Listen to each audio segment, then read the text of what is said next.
Hi everyone, so I'm going to be making a beef casserole tonight for dinner, and we have obviously the beef, we have some seasonings and herbs and spices and things, and we have some vegetables. So I will show you all these all chopped up and ready to go. Diced all my vegetables, chopped up my onions, just about to sear all my beef because it's important for you to like seal your beef when you're doing like a casserole or a soup or anything like that. So I will show you all the beef in the pan and how I sear it. So this is my pan, this is my saute pan. I use this for absolutely everything. So I'm just going to put in a little bit of olive oil and let that heat up. It has actually been on for a few seconds just to try and heat the base of the pan up. It's always pretty good to heat the base up of the pan before you add your oil. I've seen that from some of the top chefs in the UK, so I'm not sure if that works or not, but that's what I do and it works well with me. So my diced beef is in the pan and it's cooking on I would say like a medium to high heat, because all I want to do is kind of seal each piece of the meat, and because it holds the flavour if you do that. If you throw your meat into like a casserole without doing this, I do believe it kind of loses its flavour a little bit. So by like pan searing it, it will help to keep all the juices, the flavour and everything with your meat. Whether it's beef or chicken or anything else, it all kind of works the same way. So I'm going to sear this up and I will be back. So whilst the beef is still like searing, it's actually taken a little bit of time to do that because there is a lot of beef in here. I have boiled my kettle up and I'm gonna pour into a jug. Just fill the jug up because I'm going to use 3 oxo cubes. They are beef oxo cubes. If you don't have beef oxo cubes where you are, then you just use some form of beef stock. And I'm just gonna try and do this one-handed. Open the oxo cubes out. There we go, nearly done. So I'm just gonna open up all 3 of these and then just pop them into the water. On hand to get all these oxo cubes into the water. I'm just gonna mix them up until they dissolve. And then I will just let them sit just for a little bit because they do take a little bit to dissolve. And like I said, if you don't have oxo cubes, then just use a beef stock or beef, like a beef granules, or you could use gravy granules if you don't have like stock cubes or anything like that. So we'll just mix them up just like that. And I'm just going to check on the beef, and it's up really high now.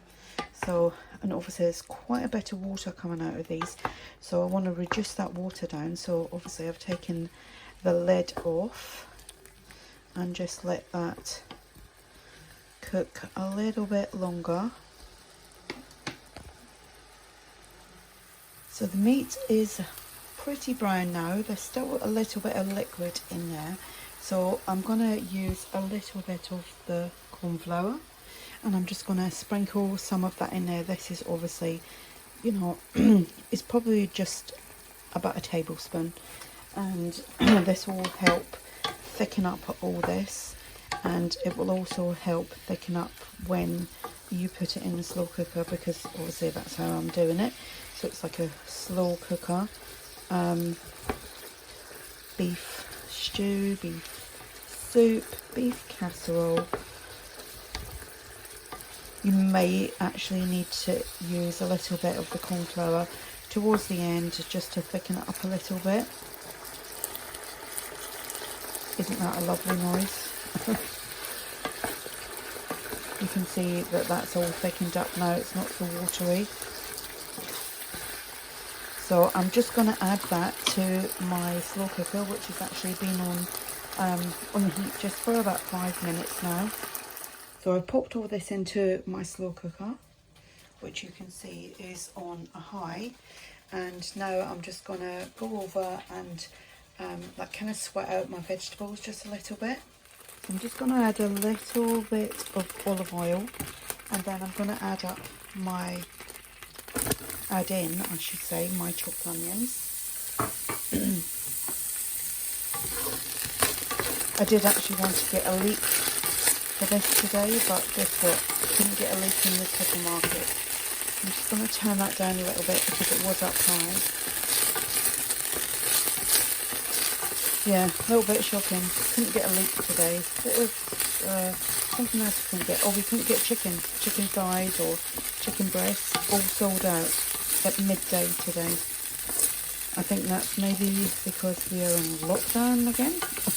Not quite sure. So I'm just going to put the lid on that and let them sweat out a little bit. So the onions are cooking really nicely at the moment. They're starting to get soft, is what you want. Even though they're going to be in the slow cooker for quite a few hours, you just want to kind of break them down a little bit. So I'm just going to move you over here where I've got my potatoes and my carrots. Underneath there somewhere there is some swede, but it's kind of covered over with some celery. So I'm just going to add all of that into there and cook that just for a few, I don't know, 5 minutes maybe. 5 minutes with the lid on my saute pan. It just kind of breaks it down a little bit. So I'm just going to put the lid on, and then when that's done I'm going to add like my herbs and my seasoning and everything else. The vegetables are cooking really nicely, so I'm going to add in some of my spices and my herbs. So half a teaspoon of chilli powder. If you want a little bit more, then you can add that yourself. Probably about a teaspoon of black pepper, little bit of mixed herbs, probably about half a teaspoon, some Worcester sauce, however you want to pronounce that.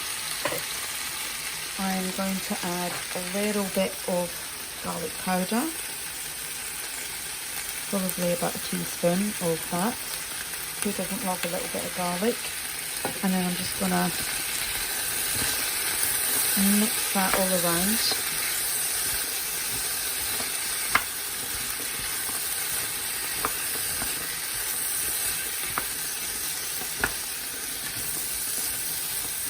Oh, that smells lovely. Really does smell nice. I am going to add just a little bit of salt. I'm using some sea salt here. Salt is a little bit of a personal preference, but I'm not adding a lot.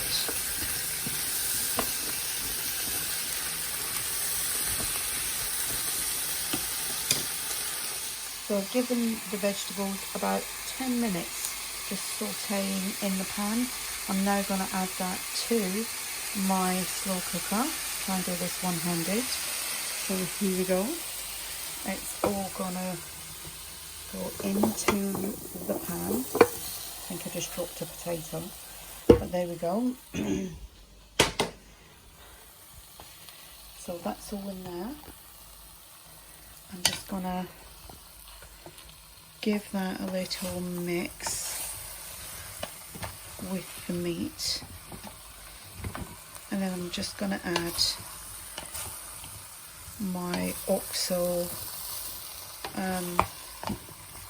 Oh, that looks delicious. It smells gorgeous. Sorry about the shadowing, but it does smell gorgeous. I'm just going to go and get my my beef stock. So I'm just adding the beef stock probably want to add a little bit more water to that because it just wasn't quite enough. But there is 3 stock cubes in that, so that is pretty potent.